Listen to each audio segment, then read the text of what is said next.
My name is Emily Carter, and I'm 31 years old. My husband, Daniel, was the kind of man everyone admired. He brought me flowers for no reason. He never forgot anniversaries. He told me every night, "I love you." Everyone said I had the perfect marriage. And honestly, I believed them. Then, one rainy Friday, Daniel left for a business trip. While cleaning our bedroom, I found his old iPhone in a drawer. It was dead. I almost threw it away. But curiosity whispered, what if there are old photos? I charged it, turned on, no password. Everything looked normal until I noticed a folder called Receipts. I smiled. Probably bills. I tapped it. There were no receipts, only screenshots, hundreds of them, bank transfers, hotel bookings, private conversations, and one woman's name appeared again. Olivia. My heart started racing. I opened the chat. The first message froze my blood. She still doesn't know. My hands started shaking. I kept scrolling. Then I found a video. Daniel was standing in front of a luxury apartment, holding a little girl's hand. She looked about 4 years old. Then she looked at the camera and said, "Daddy, when is Mommy Emily coming?" I stopped breathing. Daddy? Who was this child? And why did she know my name? At that moment, I realized I had married a man whose real life I had never known. I watched the video again and again. The little girl was holding Daniel's hand. She looked happy, comfortable, like she'd done it 1,000 times before. But there was something else in the background. I saw a woman standing near the kitchen. I couldn't see her face clearly, but I knew her, or at least I thought I did. Olivia, the name from the messages, my husband's secret.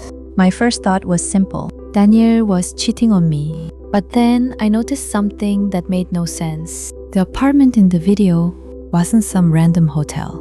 I recognized it. It was the apartment Daniel and I had visited 6 months earlier. He told me his company was considering renting office space in that building. He had even joked, "Imagine us living somewhere this fancy." I remembered laughing. Now, I couldn't breathe. I opened the bank statements. There were monthly payments, thousands of dollars, every month, for years. The money was going to an account under the name Olivia Carter, my last name.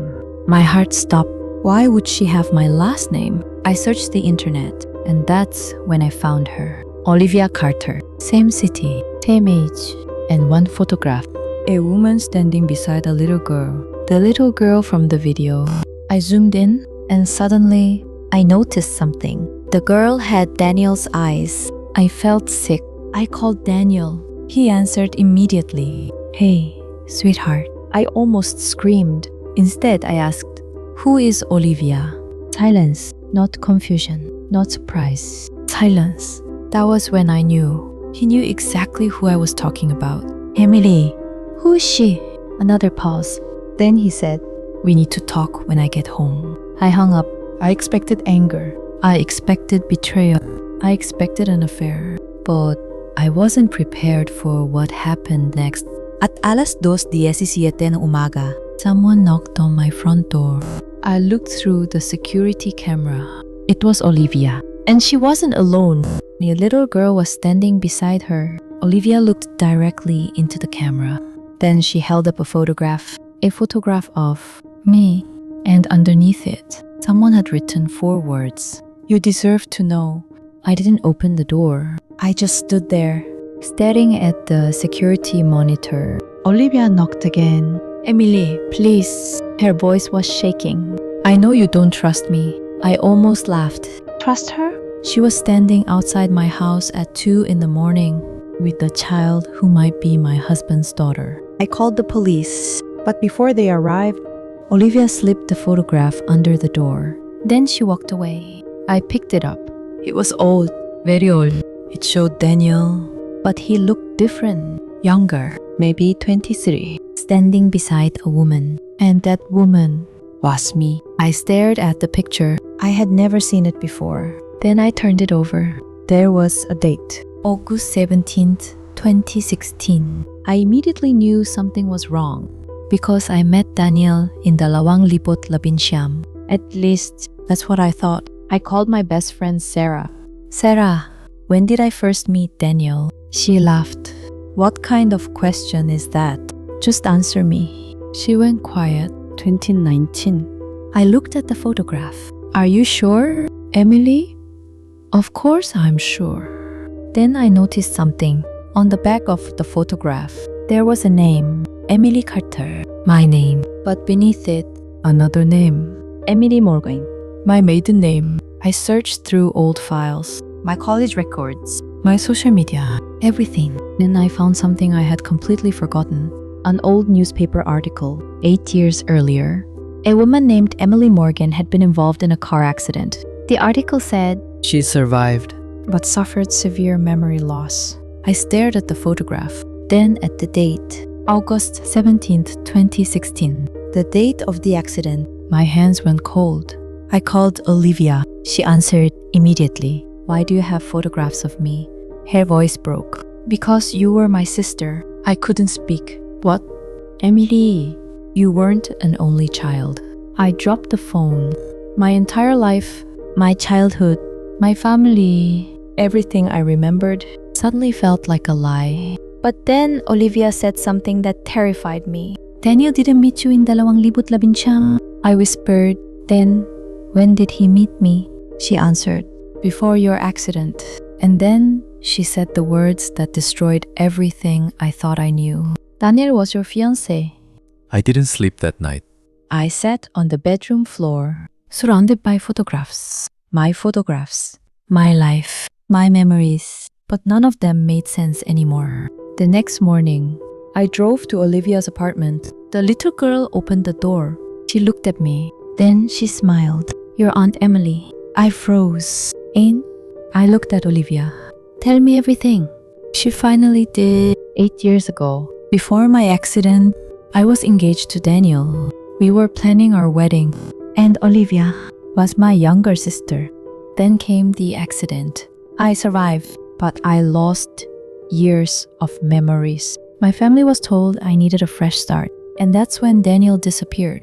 At least, that's what I thought. After the accident, Daniel allegedly told my family he couldn't handle seeing me like that. He left. He disappeared. Years later, he came back, but I didn't recognize him. He changed his name slightly, changed his appearance, and introduced himself to me as a stranger. I looked at Olivia. Why would he do that? She shook her head. That's what I don't know. Then she handed me a box. Inside were dozens of letters, all addressed to me, all written by Daniel. The first one was dated 8 years ago. I opened it. Emily, I know you don't remember me. Maybe that's a blessing.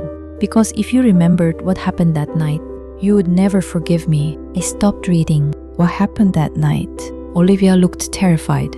That's the problem. What problem? She pointed toward the hallway. The police report says your accident was caused by a drunk driver. Yes. But that's not what happened. My heart started pounding. What are you saying? Olivia whispered. Daniel was driving. I couldn't move. Then she continued. You were in the passenger seat. My world collapsed. Daniel hadn't abandoned me. He hadn't simply disappeared. He had been there the night I almost died. And somehow, he had convinced everyone that he wasn't. But there was one thing I couldn't understand. If Daniel caused the accident, I looked at Olivia. Why did he come back and marry me? Olivia didn't answer. Instead, she opened the final envelope. Inside was a photograph. It showed Daniel standing beside my hospital bed. The photo was taken 3 days after my accident. And on the back, someone had written, he wasn't supposed to survive either. I couldn't stop staring at the photograph. Daniel, standing beside my hospital bed 3 days after the accident. But the police report said he wasn't there. According to the report, Daniel had been out of town. A perfect alibi. A perfect lie. I looked at Olivia. Who took this photograph? She shook her head. I don't know. Then the little girl spoke. Mommy. We turned toward her. She was holding something. A small black box. Daddy gave me this. My blood ran cold. I opened it.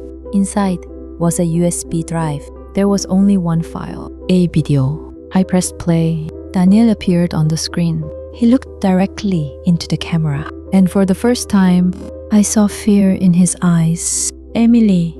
He took a deep breath. If you're watching this, then you know the truth. I couldn't breathe. I didn't plan the accident. I stared at the screen, but I was driving. My hands started shaking. That night, you found out about Olivia. I looked at her. Daniel continued, you found out she was your sister. And you found out I had been lying to you.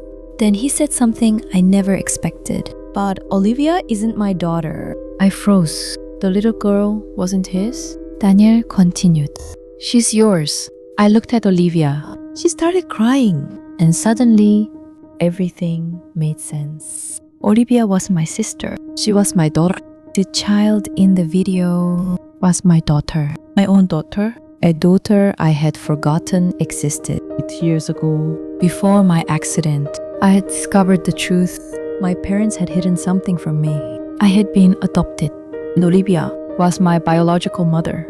The woman I thought was my sister was actually my mother. And Daniel? He wasn't my fiancé. He was the man who had helped hide the truth. I felt like my entire life had been built on a foundation of lies. Daniel looked directly at the camera. Emily, I know you hate me. You should. But there's one thing I never lied about. I loved you. The video ended. I sat there, unable to speak. Then Olivia walked toward me. She held my hand. You don't have to forgive him. I looked at her. But you deserve to know why he did it. I whispered, why? She looked at me. Because the accident wasn't an accident. My heart stopped. What? Olivia took out another photograph. This one showed a man, an older man, standing beside Daniel. I recognized him immediately. It was my father. The man I had believed was dead for 20 years. But he wasn't dead. He was alive. And according to Olivia, he was the reason Daniel had lied to me. Because 8 years ago, Daniel discovered that my father had been involved in something terrible. Something that could destroy our entire family. And Daniel had been trying to protect me. But instead of telling me the truth, he chose to build a new life around me. A fake marriage. A fake identity. A fake history. And now, I had two choices. I could expose everything and destroy the lives of everyone involved. Or I could walk away. I looked at the wedding ring on my finger. 5 years of marriage. 5 years of memories. 5 years of lies. I took the ring off and placed it on the table. Then I looked at Olivia. Where is Daniel now? She hesitated. He left last night. Where did he go? She handed me a piece of paper. There was only one sentence. If you want the complete truth, come alone. And beneath it was an address. The same address where the accident happened 8 years ago. I looked out the window. Rain was falling. Just like that night, grabbed my coat and walked toward the door. Because after 5 years of living a lie, I was finally ready to find out the truth. Even if the truth destroyed me. The end.